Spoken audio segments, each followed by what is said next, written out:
Up, presented by Ford. Dwight Howard on the move. These are his numbers since leaving Houston. He played with 4 teams: Lakers, Washington, Charlotte, and Atlanta. I'd like to point out, guys, that Charlotte season, he had 7 different games where he had 20 rebounds, 2 20-20 games, and 1 30-30 game. So the all-star type performances are not that far removed. Yeah, Dwight Howard is he's moved around a lot, but a lot of that isn't due to basketball. There's other things involved. I'm not sure. A lot of he said, she said. We don't know what was really going on.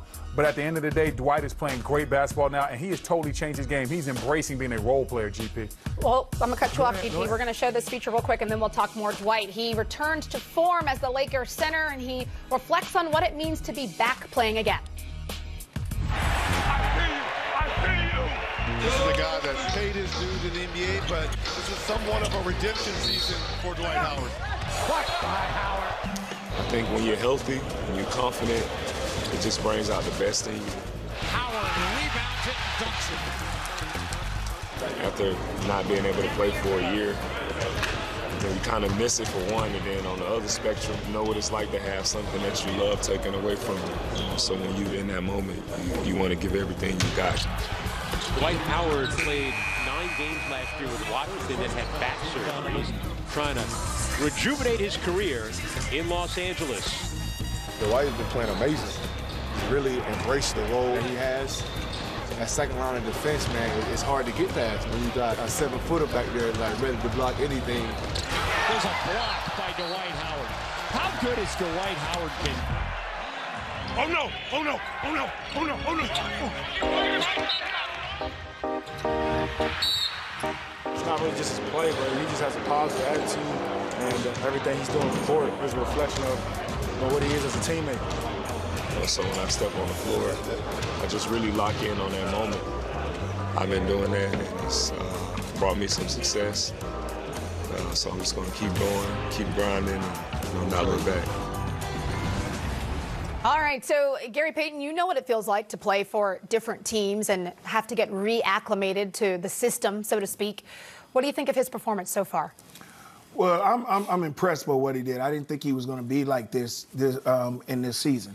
The one thing he said from that clip when he first started, he said it's different to be healthy. Yeah, he's healthy. You see what I'm saying? He doesn't have the nicks and knacks and his back and stuff. Yep. He's healthy, and then plus he has the teammates that supports him. You know what I'm saying? LeBron and them supports him and gives him boosts and things like that. It wasn't like when he went to the Lakers before and Kobe was on him and things like that. He wasn't set and ready. He knows he's a role player. Like you said, B, he's a role player now. And when he gets in there, he has to perform. And when you perform like that and only got to play 15 to 20 minutes, it's very easy. And somebody is feeding you the basketball and getting you hyped up and doing the things. And that's why he's so different now. And this team's winning. Because you got 2 superstars on this team that takes over everything. And all you have to do is be that role player. Just do what you're supposed to do. Block shots. Get dunks when you have to, and get rebounds. That's all he has to do, and that's what he's doing, and he's doing it effectively. But I'm going to give him a lot of credit because you said all he has to do is be a role player, but one of the hardest things to do is go from being a superstar to a role player. He's been a superstar in a long time. But in his mind. Yeah. In his mind, he still believed he was a superstar. So to go from being a superstar, even just an all-star, to being a role player is something that's very hard to do. I'm going to give Dwight credit because he made that mental adjustment. He talked about being out of the game and missing the game. I think that forced him to reflect on how he did business moving forward. And he's doing things before that he never did. Dwight Howard was never up at the level of the screen. I was watching the other day. He was trapping Trae Young at the screen and roll. That's not Dwight Howard's game. So I love that. I love the fact that Dwight is getting a second stint in L.A. He's making the most of it. But more importantly, he did a lot of self-reflecting. Realized, okay, I got to change my game. Look at his. He reinvented his body. He looks super lean. His hair. Yeah. Well, I'm not. That's something totally different. That's something totally different. But he reinvented his body. Before, Dwight was all shoulders. Now, man, he's gotten super lean, so he can get up and down the court, keep up with the new pace of the game, and he has really given a lot of himself so that he could be this role player. I'm very proud of what Dwight Howard has become. It's been fun to watch. They're 11-2. They've got the best record in the league, of course, tied with Boston over in the East. Gary, you brought up a good point about 2 main cogs carrying the load for the Lakers. Here's a look at what they're doing, the King and the Brow this season. I mean, nearly identical numbers, both of them shooting close to 50% from the field. LeBron James, of course, leads the NBA with 11 assists, the only player to have double-digit assists. Can they sustain this for an entire season? The only thing I'm worried about when I look at those stats, everything is sustainable except for the minutes. Anthony Davis has been somebody that's got nicked up throughout his career. LeBron James is 35 years old. I know it's year 17 and he looks like he's still 25, but you have to understand these minutes are going to catch up with Bron at some point. It's a very long season.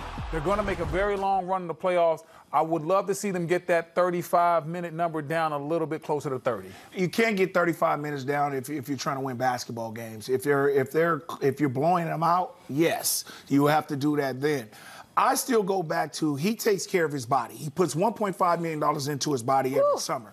So what we're trying to say is now, okay, you don't practice. Just shoot around. You know, you got to go through that. Take care of your body. Don't do extra stuff. Get massages. Do the thing.